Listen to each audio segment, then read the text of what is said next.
ಸರ್ಕಾರಿ ವ್ಯವಸ್ಥೆನಲ್ಲಿ ಆ ಥರ ಏನೂ ಇರಲ್ಲ. ಎಲ್ಲೆಲ್ಲಿ ಅವಕಾಶ ಸಿಗುತ್ತೋ ಅಲ್ಲಿ ಮಾಡ್ತೀವಿ. ಈಗ ಇಲ್ಲಿ ನಾನು ADC ಆಗಲಿಲ್ಲ, ಮಹಾನಗರ ಪಾಲಿಕೆ ಕಮಿಷನರ್ ಆದೆ ಬೆಳಗಾಮಲ್ಲಿ. I became smart city MD. ಇಡೀ ನಗರಾಭಿವೃದ್ಧಿಯ ಸಮಗ್ರ ಚಿತ್ರಣ, ಏನು ನಗರಾಭಿವೃದ್ಧಿನಲ್ಲಿ ಏನೇನಾಗಬೇಕು, ಹೇಗೆ ಒಂದು ನಗರಕ್ಕೆ ಸ್ವರೂಪ ಕೊಡಬೇಕು, ಆ ಎಲ್ಲ ಆಯಾಮಗಳಲ್ಲಿ ಕೆಲಸ ಮಾಡೋ ಅವಕಾಶ ಸಿಕ್ತು. ಹಾಗೆ ಅದು ಸ್ವಾಭಾವಿಕವಾಗಿ ಹೇಗೆ ವ್ಯವಸ್ಥೆ ಹೋಗುತ್ತೆ, ನಮ್ಮ ಕೆರಿಯರ್ ಹೋಗುತ್ತೆ, ನಾವು ಹೋಗ್ತಾ ಇರ್ತೀವಿ. ಇಲ್ಲ JJM ತಾವು ಹೇಳಿದಂತೆ ಅದು ರೂರಲ್ ಡೆವಲಪ್ಮೆಂಟ್ ಪಂಚಾಯತ್ ರಾಜ್ ಹಿರಿಯ ಅಧಿಕಾರಿಗಳು, ನಮ್ಮ CEO ಅವರಿದ್ದಾರೆ. ಆ ಥರದ ವಿಷಯ ಬಂದರೆ ಖಂಡಿತವಾಗ್ಲೂ ನಾನು ಅವ್ರಿಗೆ ಕರೆದು ಮಾತಾಡ್ತೀನಿ. ಅವರು ಒಂದು ಬಿಗಿ ಕ್ರಮಗಳನ್ನು ತೆಗೆದುಕೊಳ್ತಾರೆ. ಪೂರಕವಾಗಿ ನನಗಿಂತ ಹಿಂದೆಯಿಂದನೇ ಅವರು ಕೆಲಸ ಮಾಡ್ತಾ ಇದ್ದಾರೆ. ಜಿಲ್ಲೆಯ ಸಮಗ್ರ ಪರಿಚಯ ಅವ್ರಿಗೂ ಇರೋದ್ರಿಂದ ನಾನು ಅವ್ರಿಗೆ ಮಾತಾಡ್ತೀನಿ. ಕಲೆಕ್ಟಿವ್ ಆಗಿ we will take A decision. ಇಲ್ಲ, ಕಂದಾಯ ಇಲಾಖೆಯಲ್ಲಿ ಈಗ ನಿರಂತರವಾಗಿ ರೀಸೆಂಟಾಗಿ ವಿಲೇಜ್ ಅಕೌಂಟೆಂಟ್ ರಿಕ್ರೂಟ್ಮೆಂಟು ಇದೆಲ್ಲ ಆಗ್ತಾ ಇದೆ. ಇತ್ತೀಚೆಗೆ ತಮಗೆಲ್ಲ ಗೊತ್ತಿದೆ, ಇಂಟರ್ನಲ್ ರಿಸರ್ವೇಷನ್ನಿಂದ ಒಂದಷ್ಟು ತೆಗೆದುಕೊಳ್ಳುವಂಥದ್ದು ಅಧಿಕಾರಿಗಳನ್ನ ಇದು ನೇಮಕಾತಿ ಪ್ರಕ್ರಿಯೆಗಳು ಸ್ವಲ್ಪ ವಿಳಂಬ ಆಗಿದ್ದಾವೆ. ಈಗ ಅದೆಲ್ಲ ಅಂತಿಮ ಸ್ವರೂಪ ಪಡ್ಕೊಂಡು ಈಗ ವೇಗವನ್ನು ಸರ್ಕಾರದ ಹಂತದಲ್ಲೂ ಕೊಟ್ಟಿದ್ದಾರೆ. ನಮಗೂ ಕೂಡ ವೇಕೆನ್ಸಿಗಳೇನೇನಿದ್ದಾವೆ ಅವೆಲ್ಲವನ್ನು ಕಳಿಸ್ಕೊಡೋದಕ್ಕೂ ಕೂಡ ಸೂಚನೆ ಕೊಟ್ಟಿದ್ದಾರೆ.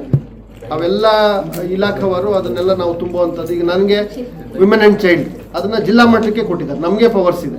ಎಲ್ಲ ಕಾರ್ಯಕರ್ತೆಯರು ಎಲ್ಲೆಲ್ಲಿ ಖಾಲಿ ಆಗುತ್ತೆ ಅದನ್ನೆಲ್ಲ ತುಂಬಿದ್ರೆ ಅದನ್ನೆಲ್ಲ ಫಾಸ್ಟ್ ಟ್ರ್ಯಾಕ್ ಆಗ್ತೀವಿ. ನಮ್ಮ ಹಂತದಲ್ಲಿ ಯಾವ್ಯಾವ್ದು ಇದ್ದಾವೆ ಮುಂದಿನ 3 ತಿಂಗಳಲ್ಲಿ ಎಲ್ಲ ಹುದ್ದೆಗಳನ್ನು ತುಂಬೋದಕ್ಕೆ ಕ್ರಮಗಳನ್ನು ಅಲ್ಲಲ್ಲ ಹಕ್ಕುಪತ್ರಕ್ಕೆಲ್ಲ ಇದು ಜಮೀನು ಮಂಜೂರಿ. ಹಾಗೆ ಅವರು ಈಗಾಗಲೇ ಹಿಂದೆ ಆಗಿರೋದಕ್ಕೆ ಅವಕ್ಕೆಲ್ಲ ಏನು ಇದಿರೋದಿಲ್ಲ. ಇಲ್ಲ, ಜಿಲ್ಲೆಯ ಈಗ ನಿನ್ನೆ ಇವತ್ತು ಕೂಡ ಇದೆ. ಈಗ ಇಡೀ ಜಿಲ್ಲೆಯ 6 ಇವತ್ತಿಗೆ ಆಸ್ ಆನ್ ಟುಡೇ 6 ನಗರ ಸ್ಥಳೀಯ ಸಂಸ್ಥೆಗಳೇನಿದ್ದಾವೆ, ಪ್ರತಿ ನಗರ ಸ್ಥಳೀಯ ಸಂಸ್ಥೆಗೆ ಶುದ್ಧ 135 LPCD ಅಂತೆ ಶುದ್ಧ ಕುಡಿಯೋ ನೀರು ಕೊಡೋದು ಮೊದಲ ಆದ್ಯತೆ. ಸಂಪೂರ್ಣ ಪ್ರಮಾಣದ ಒಳಚರಂಡಿ ವ್ಯವಸ್ಥೆ ವಿತ್ ಟ್ರೀಟ್ಮೆಂಟ್ STP ಎರಡನೇ ವ್ಯವಸ್ಥೆ. ಎಲ್ಲ ರಸ್ತೆಗಳು ಎಷ್ಟು ಕಿಲೋಮೀಟರ್ ವ್ಯಾಪ್ತಿ ರಸ್ತೆ ಬರುತ್ತೆ, RTD ರಸ್ತೆ ಬರುತ್ತೆ, ಒಳಗಡೆ ಬಡಾವಣೆಗಳ ರಸ್ತೆ ಬರುತ್ತೆ, ಇನ್ನೂ ಅನೇಕ ಬಡಾವಣೆಗಳಲ್ಲಿ ಮಣ್ಣಿನ ರಸ್ತೆ ಇದೆ.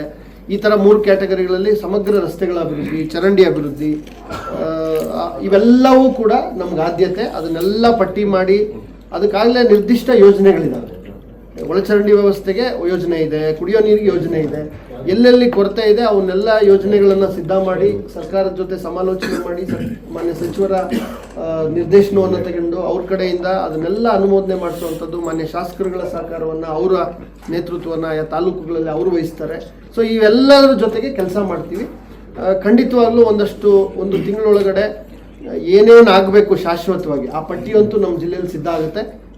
ಅನುದಾನ ಲಭ್ಯತೆ ಅವೆಲ್ಲ ನೋಡಿಕೊಂಡು ಹಂತ ಹಂತವಾಗಿ ಅನುಷ್ಠಾನ ಇಲ್ಲ. ಖಂಡಿತ ನಾನಾಗಲೇ ಹೇಳಿದಂತೆ ಒಂದೊಂದೇ ಇಲಾಖೆ ಇವೆಲ್ಲ ನೀವು ಹೇಳಿದ ವಿಷಯವನ್ನೇ ಈಗಾಗಲೇ ಅವ್ರಿಗೆಲ್ಲ ಸೂಚನೆ ಕೊಟ್ಟಿದ್ದೀನಿ. ಎಲ್ಲ ಸಿದ್ಧ ಮಾಡ್ತಾ ಇದ್ದಾರೆ. ಎವ್ರಿ ಸರ್ವಿಸಸ್ ನಾವು ಎಲ್ಲಿ ನಿಂತಿದ್ದೀವಿ, ನಾವು ಇನ್ನೂ ಏನು ಗ್ಯಾಪ್ ಇದೆ.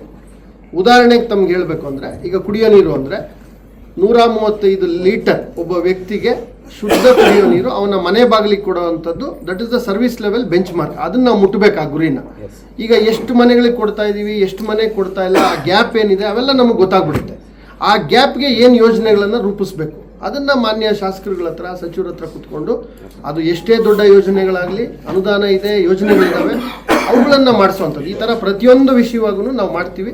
ಅದು ನಿಮಗೂ ನಾನು ಶೇರ್ ಮಾಡ್ತೀನಿ. ಏನು ಸರ್ವಿಸ್ ಲೆವೆಲ್ ಬೆಂಚ್ ಮಾರ್ಕ್ಗಳು ಎಲ್ಲ ಯೋಜನೆಗಳಿಗೆ ಗ್ಯಾಪ್ ಐಡೆಂಟಿಫೈ ಮಾಡಿದ್ದೀವಿ, ಅದಕ್ಕೆ ಎಷ್ಟು ಅನುದಾನ ಬೇಕಾಗುತ್ತೆ, ಈ ವರ್ಷ ಎಷ್ಟು ತರ್ತೀವಿ.